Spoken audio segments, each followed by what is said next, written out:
Shalom. Je crois que la fin de l'autre vidéo était un peu tragique, c'est terminé. Parce que je crois que la mémoire est pleine. Donc je me suis libéré un peu de la mémoire. Donc je disais tantôt que construire quelque chose dans la maison familiale, ça cause parfois des dégâts.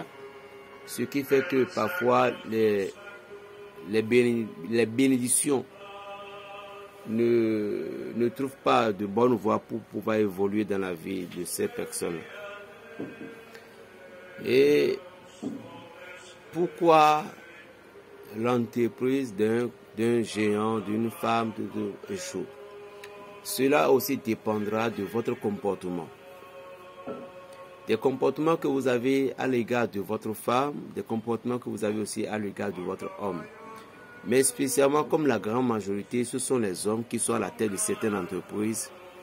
Pourquoi certains hommes, brusquement, vous deviendrez pauvres ou bien les choses bloquent sans provenir, les choses bloquent. Or, vous avez tellement espéré à ce que vos projets, les activités, tout autour seront en bonne et pleine forme. Bon, normalement dans la loi spirituelle, il est interdit formellement de porter la main à la femme. Lorsque vous êtes un homme, quand vous êtes un homme et vous portez la main à la femme, ceci peut avoir des conséquences sur toutes vos activités, sur tous vos projets. Parce que porter la main à une femme, c'est de briser les lois de la nature. Il est bien vrai, certaines de nos mères sont un peu, excusez-moi, un peu bavardes. Mais la raison pour laquelle de ne pas les porter des mains. Lorsque vous portez les coups de main à une femme, ceci pouvait bloquer des activités géantes dans votre vie. Il n'est pas bon de toucher sa femme, c'est-à-dire de la battre. Si vous êtes un homme et puis vous faites cela, vous risquez même l'enfer. Oui, parce que la femme n'est pas une esclave. N'oublie pas que c'est elle qui porte ta génération. C'est de là parfois que certaines malédictions viennent. Lorsqu'une femme s'est partie marier à cette famille, ou toute personne, l'oncle, tante, commence par maltraiter cette femme-là. Et elle avait des difficultés atroces. Jusqu'à ce que son foyer est brisé. Si jamais cette femme a maudit cette famille, ça serait une malédiction à perpétuité. Ceci par exemple, une femme qui est venue entrer dans votre famille et tout le monde l'a maltraité.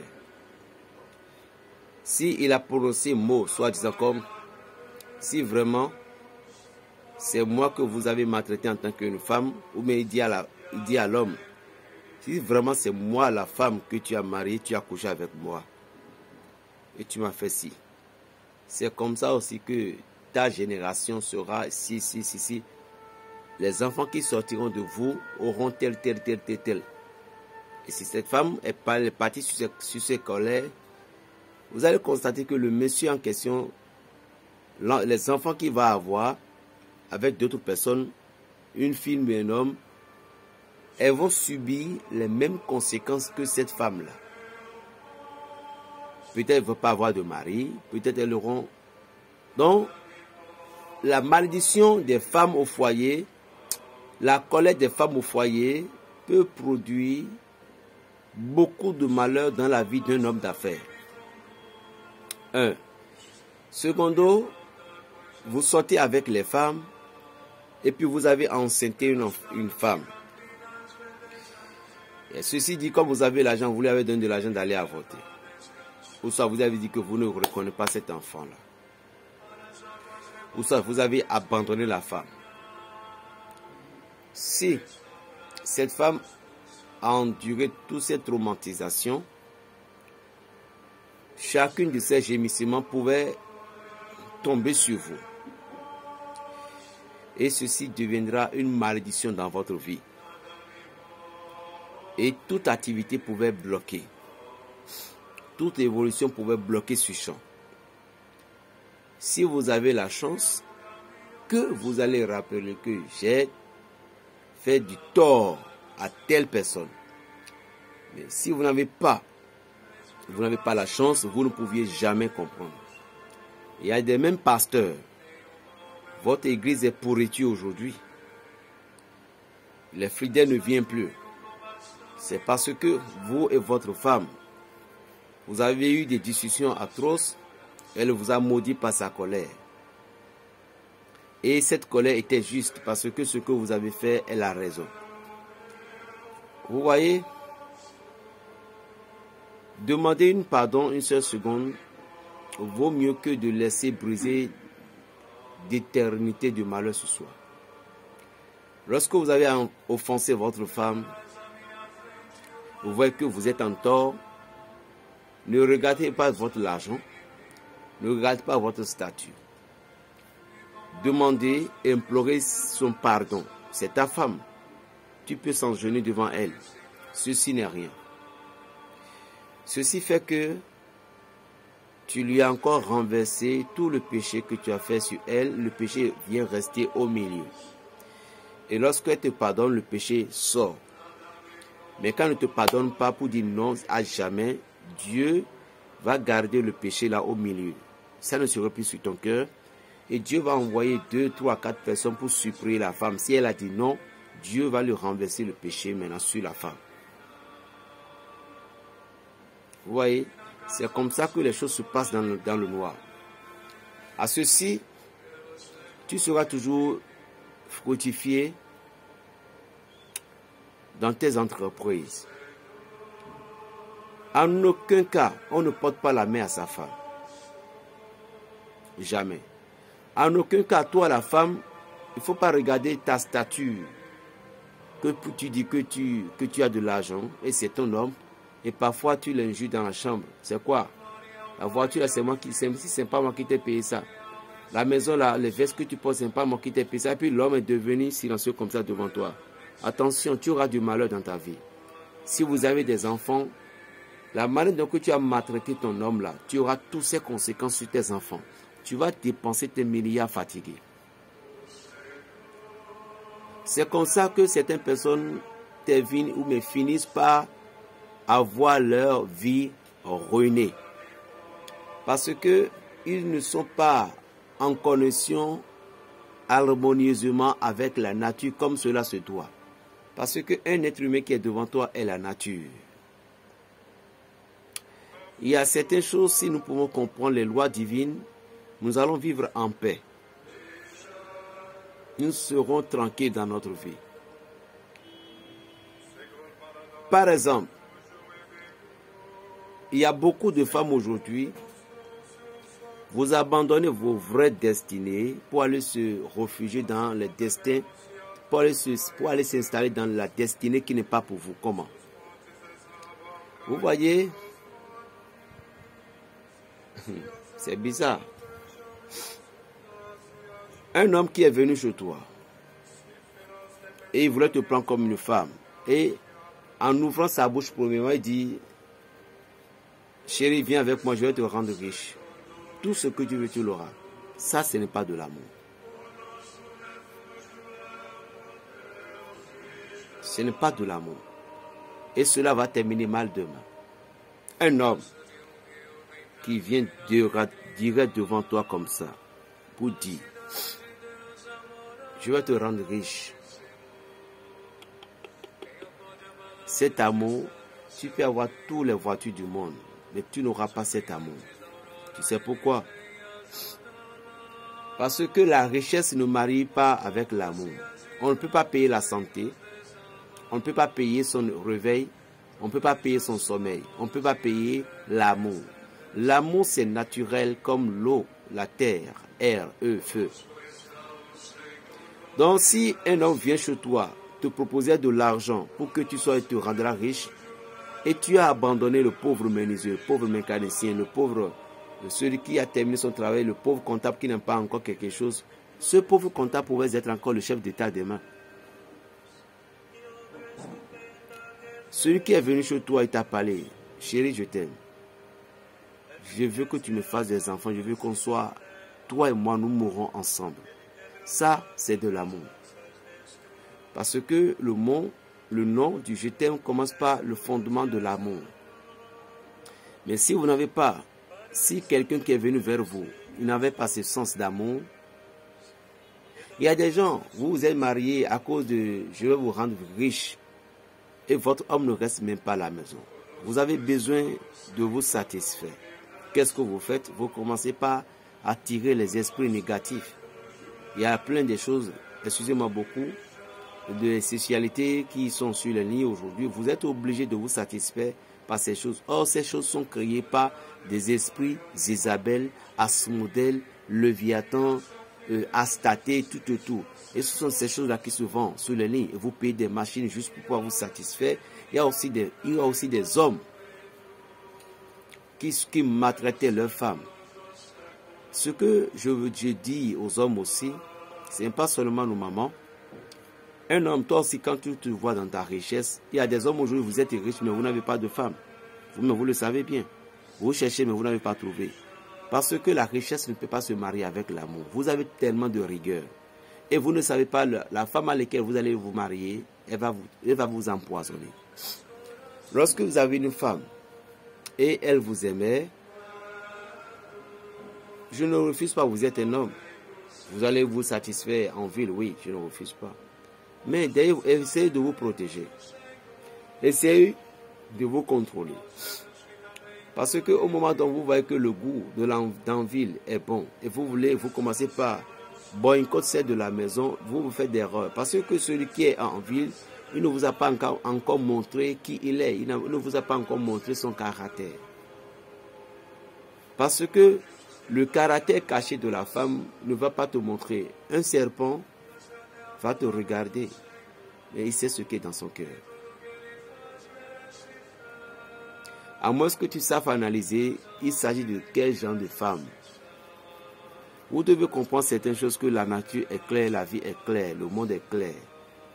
Et c'est ce que vous avez sémé que vous allez récolter dans votre vie, chers amis. Ainsi la femme ici que l'homme.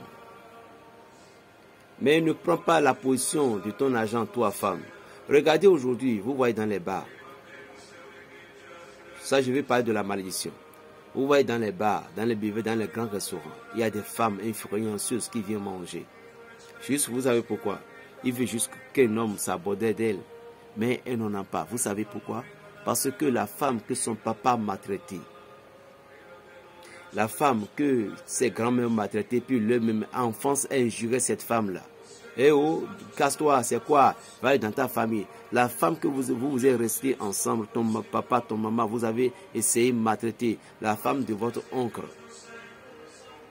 Ou bien l'homme que tu as fait souffrir, l'homme qui vient rester sous la pluie. Tu dis non, c'est quoi, je ne veux plus de toi. Je ne t'aime pas, mais pourtant tu as 2 enfants avec elle.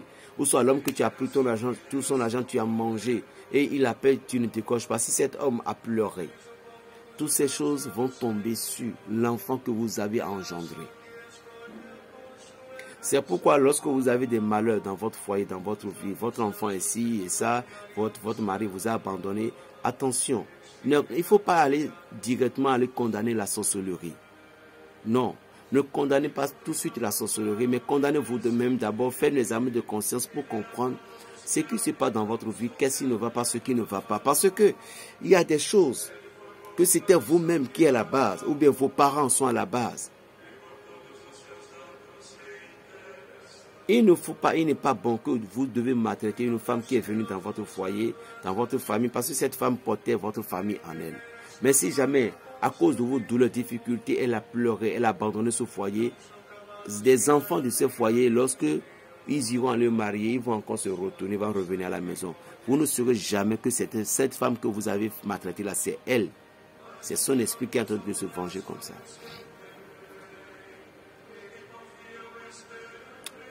Chers amis, il y a des choses que je ne peux pas dire, aller Mais je vous dis tout simplement, si vous voulez gérer votre vie, les activités que vous menez, vos commerces tout autour, respectez-vous. Sachez comment se comporter envers vous-même. Chère femme, je ne sais pas parfois certaines mamans ce que vous cherchez tant. À cause de votre... qu'est-ce que je vais dire? À cause d'une portable iPhone, vous pouvez vendre votre virginité. Et dis-moi, dans le quartier dont tu es la femme impeccable. Dans ton service, tu es la femme où tout le monde est en train de chercher à goûter. Tu sais pourquoi? Ce que Dieu t'a donné, c'est ça, qui attire tout le monde. Il faut comprendre déjà que tu as déjà une étoile grandiose. Mais la personne qui t'harcèle souvent avec de l'argent, combien ça va bouffer? Dis-moi, c'est 1 million, je vais te payer. Maison, qu'est-ce qu'il cherche? La cesse. Le jour qu'il aura ses cesses, tu n'auras plus de valeur. Tu sais pourquoi? Parce que quand il te posait tellement de l'argent, il te comptait toutes ses richesses.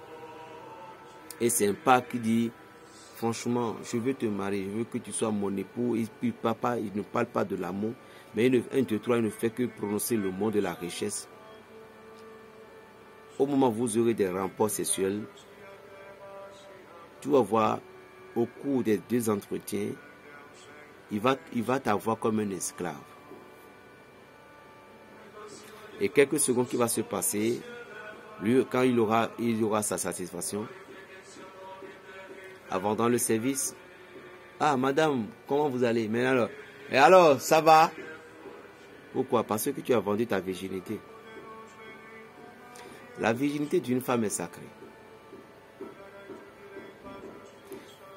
Préférable, allez faire ça ailleurs, mais pas dans votre quartier. Lorsque vous êtes une femme, pour entretenir un rapport sexuel avec n'importe qui, faites-le en ville, mais pas dans le quartier dont vous vivez. Sinon, vous serez emmerdé au moment dont Dieu va vous donner un homme à se marier. Mais lorsque vous êtes résistance, vous serez respecté partout dans le quartier. Attention, ta virginité est sacrée. Je ne peux pas dire que l'homme n'a pas de virginité. Parce que la honte de l'homme et de la femme pour l'homme n'est que comme ça. Mais pour femme, c'est comme ça. Ne vends jamais ta virginité à cause de n'importe quoi. Persévère et persiste. Sois une femme combattante, courageuse. Il y a une sainte chez nous qu'on appelle Sainte Agathe. On l'a tuée à cause de sa virginité. Sainte Philomène, on l'a tuée à cause de sa virginité. Sainte Jeanne d'Arc, on a abusé d'elle.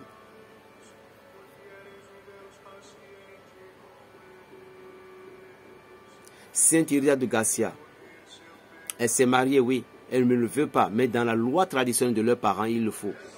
Mais elle a prié, après la mort de son mari, elle a prié que Dieu rappelle ses enfants. Et elle est devenue sainte pour Dieu. La virginité d'une femme est sacrée. N'oubliez pas ça. Ne vendez jamais votre virginité pour quelque chose. Mais toi, le patron, tu sais que tu pouvais aider cette femme, tu pouvais aider cette fille. Tu as la capacité, mais tu veux d'abord coucher avec elle. Ou toi, la femme de la grande société, tu paies tes employés qui viennent obtenir des rapports sexuels avec toi. Parce que tu sais pourquoi tu fais ça. Après avoir obtenu un rapport sexuel, ça te donne la honte, tu les chasses. Non. C'est une entité spirituelle qui te dérange. N'aie pas honte de me contacter. Je connais ce que tu as. Tu n'as pas besoin de me l'expliquer. Mais on peut t'aider. Ceci fait qu'il y a des femmes, vous ne pouvez même pas avoir un mari. Dieu fera. Nous aurons toujours le temps que Dieu nous prête vie. Plus 229, le 95, 26, 41, 46. Paix dans le cœur. Ne vends jamais ta virginité à cause de quelque chose qui ne pourrait pas te donner une valeur demain. Shalom.